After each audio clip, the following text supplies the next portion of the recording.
Hello అందరికీ welcome back to my channel దునియా అమ్మాయి vlogs. ఈరోజు వీడియోలో పచ్చిశనగపప్పు మునగాకు వేసి కర్రీ చేస్తున్నానండి.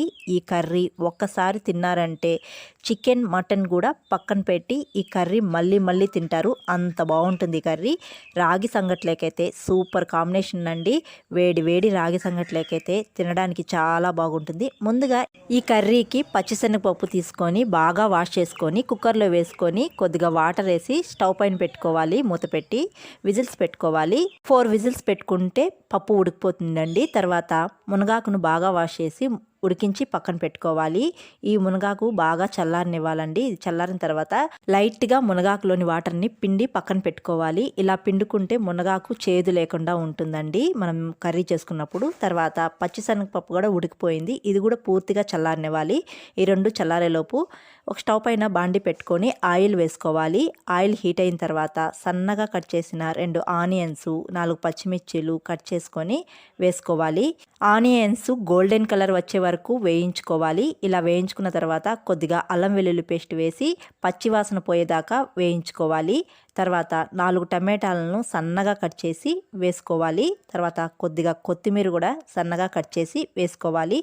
ఈ రెండు వేసుకొని బాగా వేయించుకోవాలి.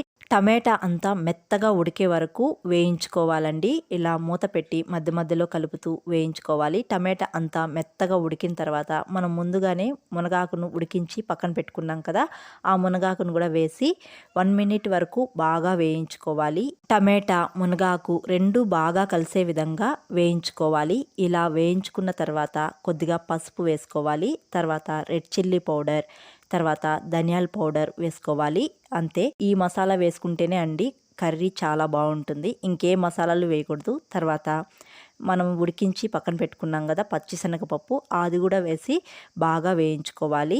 ఇది వేసి బాగా కలుపుకోవాలి. మునగాకులో అంతా బాగా కలిసే విధంగా కలుపుకోవాలి.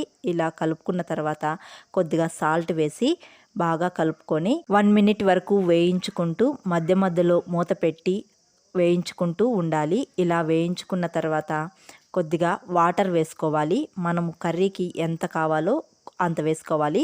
నేను 2 గ్లాసెస్ వాటర్ వేసుకున్నానండి. ఇలా వేసుకొని కలిపి 2 మినిట్స్ వరకు ఉడికించుకుంటే మునగాకు పచ్చిశనగపప్పు కర్రీ రెడీ అండి. వేడి వేడి రాగి సంగట్లేకి తింటే చాలా బాగుంటుంది. మీరు ఈ కర్రీ చేయకన్నా ఉంటే ఒకసారి ట్రై చేసి చూడండి, చాలా బాగుంటుంది. వీడియో నచ్చితే ఒక లైక్ చేయండి. ఎవరైనా కొత్తగా చూస్తుంటే సబ్స్క్రైబ్ చేయండి. నేను పెట్టే వీడియోస్ మీ వరకు రావాలి అంటే బెల్ ఐకాన్ క్లిక్ చేసి ఆల్ అనే సింబల్ని ప్రెస్ చేయండి. Thanks for watching. బాయ్.